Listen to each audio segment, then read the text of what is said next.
Les ondes de Limo. Osez la curiosité pour votre bien. Anne-Sandrine Di Girolamo.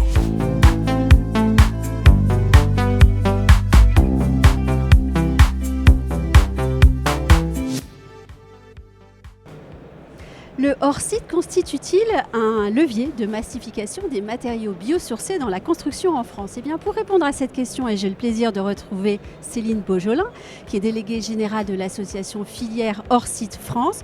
Elle est présente ici avec moi au Forum Bois Construction, sous cette magnifique verrière du Grand Palais et également en plein soleil. Bonjour Céline. Bonjour. Alors c'est je pense une très belle question que celle de notre podcast aujourd'hui. Je pense qu'on pourrait en parler des heures. Mais avant d'y répondre, j'aimerais qu'on puisse dire rapidement à ceux qui nous regardent quelle est la place des matériaux biosourcés aujourd'hui dans la construction ? Alors Anne-Sandrine, j'aimerais bien vous répondre dans l'absolu. C'est compliqué parce qu'évidemment cet indicateur n'existe pas. Il y a quelques données qui commencent à émerger et je vais essayer de vous les partager. Notamment, moi j'ai en tête que, alors le bois, déjà commençons par le bois, 6,5% de la construction. Valeur 2024 et en croissance. Oui, c'est ce que j'allais dire. Peut mieux faire et fera toujours mieux. Et fait mieux d'année en année. Ah oui, c'est l'essentiel. Ouais, exactement. Le chanvre. Le chanvre, il y a plusieurs régions en France du chanvre. On considère que les matériaux biosourcés dans les isolants, je vais plutôt commencer par là, c'est entre 10 et 15% des isolants. Autrement dit, c'est en train de se tailler une part. Assez joli. Voilà. Bon, et on sait qu'on en a sous le pied, sur le chanvre, pardon. D'abord parce que c'est une plante remarquable pour plein de raisons. Bon voilà, donc là aussi, il y a vraiment de l'espoir et de la capacité à faire mieux. Et de la capacité à faire mieux. Après, il y a le béton de bois, mais alors qui n'est pas forcément comptabilisé dans les 6,5, c'est plus compliqué. Là, vraiment, on commence à être sur des choses qui sont plus délicates et pas connues dans la réalité, en tout cas pas regardées sous cet angle-là. Mais c'est intéressant ce que vous dites, c'est qu'on gagnerait sans doute à être un petit peu plus fort sur la data, à avoir les chiffres, pour matérialiser et donc progresser plus vite encore. Oui, absolument.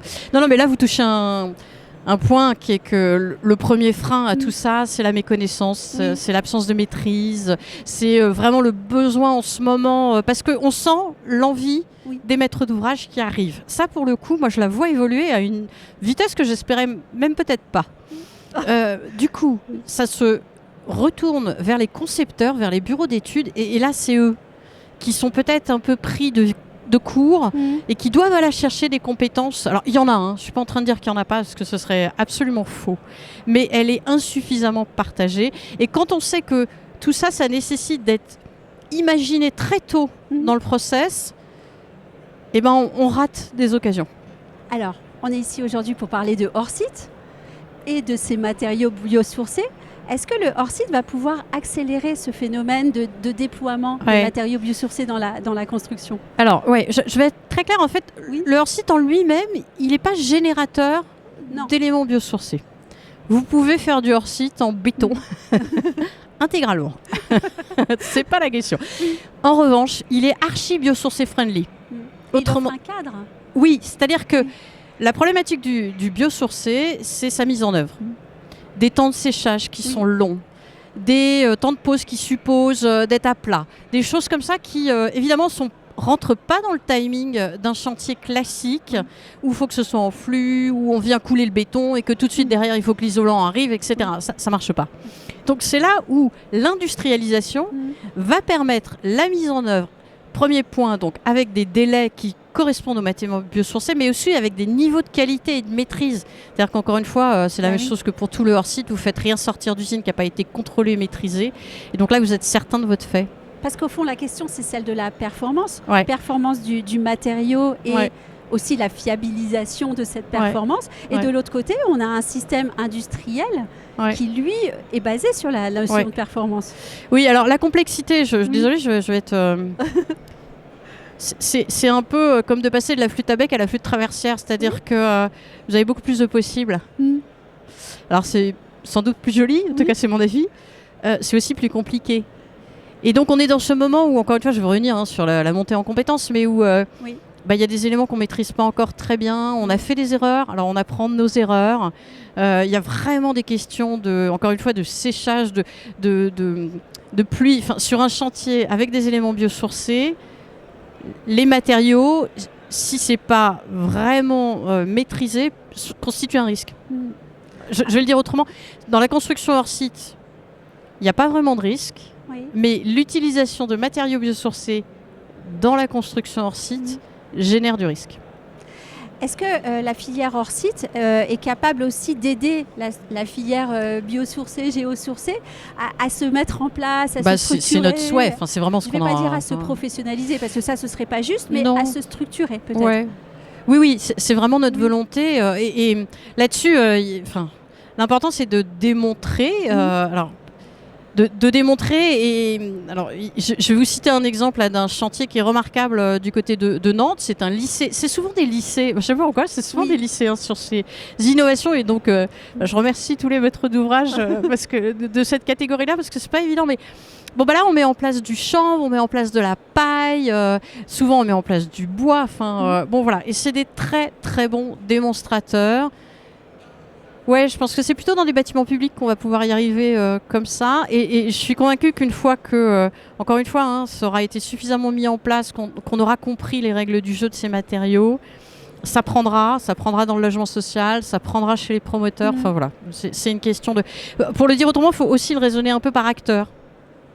Oui, c'est-à-dire Et aujourd'hui, ceux qui ont peut-être la plus de capacité d'innover, c'est aussi les bâtiments publics sur ce genre de choses. Voilà. Pour le dire autrement...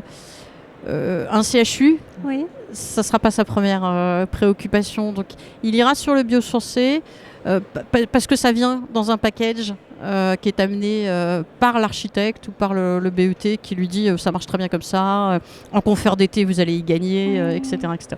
Ah mais j'adore cette référence au CHU parce que on est ici au Forum Bois Construction. Tout le monde parle de l'effet bénéfique du bois sur la santé, par exemple, sur le rythme cardiaque. Et le CHU, ça prouve bien à quel point... C'est des questions de priorité. C'est ça, En même temps, je vous dis ça, mais au CHU de Rennes, ils ont fait des bureaux. Alors des bureaux, en bois, et à l'intérieur, on voit le bois et c'est d'un reposant. Enfin, il y a un vrai effet bénéfique. Alors là, vous amenez un vrai beau sujet qui est la qualité d'usage.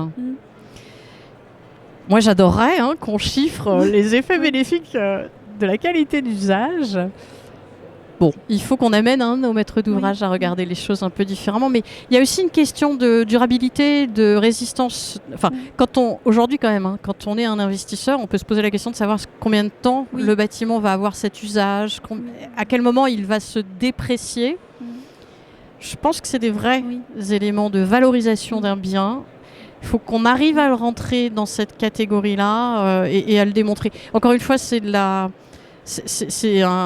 on est dans un moment où il faut expliquer, faire de la pédagogie, démontrer. Et je pense que... Parce que les acteurs investisseurs financiers, ils sont sur ces échelles ESG, sur ces normes, etc. Donc, ils ont déjà ces logiques. Et les banques leur demandent. Voilà, exactement. Et ils sont déjà cette logique. Donc, si vous leur apportez des solutions, ils sont preneurs. J'ai une dernière question, parce qu'on adore les exemples concrets. Est-ce qu'en ce moment, le hors-site est en train de mener quelques expérimentations ou bien même en train de mettre en pratique l'intégration de ces matériaux biosourcés, géosourcés dans un projet en particulier? Oui, parce que... Alors, il y a un élément qui est important, c'est qu'on est en train de comprendre que le hors-site permet d'être en avance de phase sur la réglementation sans surcoût. Et ça, c'est intéressant. C'est-à-dire que le fait de travailler autrement, ça vous dit qu'à la limite, si votre isolant, il est en chanvre, machin, un truc, c'est pas ça le sujet, c'est pas ça qui fait la différence de prix. Ça, c'est vachement chouette. Bon, donc oui, en ce moment, on n'arrête pas.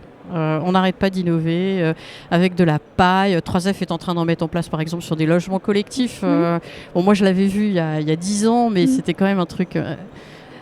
Voilà, la maison des 3 petits cochons, c'était quand même très particulier. Là, c'est en train de se déployer et de se développer. Chez les bailleurs sociaux, beaucoup. C'est des acteurs qui, aujourd'hui, sont peut-être pas les premiers dans l'innovation, mais par contre, ils sont tout à fait capables de déployer et de généraliser quand ils ont compris qu'il y avait quelque chose qui était intéressant. Donc c'est des acteurs fiables sur le sujet. Et ce qui est intéressant, c'est ce temps qui va de plus en plus vite, Ouais. en fait, parce qu'on disait il y a 10 ans, mais en fait, il y a 10 ans, c'était le siècle dernier. Exactement. Et ce qui est passionnant quand on vient ici au Forum Bois Construction, c'est de se rendre compte à quel point ça va très vite. Les choses changent si vite et d'année en année. Ouais. Et qu'est-ce qu'on leur dit alors? De venir nous voir, en fait, de venir visiter le Forum. Exactement. Non. Mais je trouve que ça va très très vite. Et il y a une envie, et il y a un enthousiasme, et il y a un appétit pour le sujet. Avec aussi, moi je trouve aussi du pragmatisme. C'est-à-dire qu'on est moins peut-être dans cette période où il y avait des pionniers extrêmement convaincus, mais en même temps un peu décrochés des éléments de la réalité, de la vie, du coût, etc. Bon, ça commence à se rejoindre. Et c'est donc passionnant de les observer et de les encourager. Merci beaucoup. Merci beaucoup. À bientôt. Retrouvez les Ondes de Limo sur ondedelimo.com, les réseaux sociaux et la newsletter.